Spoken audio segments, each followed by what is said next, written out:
C'est ça que les parents volent à leurs enfants quand ils s'assurent pas de garder ce cadre-là. Et c'est ça, je pense, qui fait qu'il y a autant de dépression dans le foot. Pourquoi des mecs qui ont joué au foot vous disent ne mettraient pas forcément leur enfant dans ça? On parle de mecs qui ont fait carrière. Est-ce que ton enfant mentalement il est prêt à ça, à s'habituer à l'échec, à la concurrence? Tu peux tout bien faire, mettre l'accompagnement que tu veux, qu'il ait les plus grandes qualités et ça peut ne pas fonctionner. Donc toi, juste assure-toi d'être parent, l'accompagner, être là en cas de succès, être là en cas d'échec. Et c'est tout.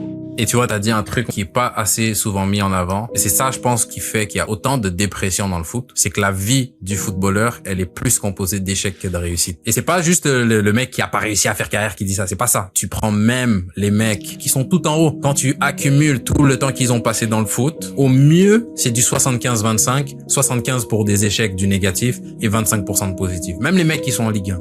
Même les mecs qui sont tout en haut. Ça, c'est la vie du footballeur. Quand dans ta pratique, t'es confronté à ça au quotidien, t'as besoin à côté d'avoir un équilibre, d'avoir une partie de ta vie où tu connais pas ça. Dès que je vais au boulot, c'est l'échec. C'est ça le foot. Tu connais un échec, comment tu fais pour le surmonter? C'est ça, jour après jour, après jour, après jour, après jour. Viens, je peux avoir une partie de ma vie où ça va. Quand je rentre à la maison avec ma femme, ça se passe bien. Quand je suis avec ma famille, ça se passe bien. J'ai mon havre de paix. Je pense que pourquoi je dis ça, c'est parce que c'est ça que les parents volent à leurs enfants quand ils s'assurent pas de garder ce cadre-là.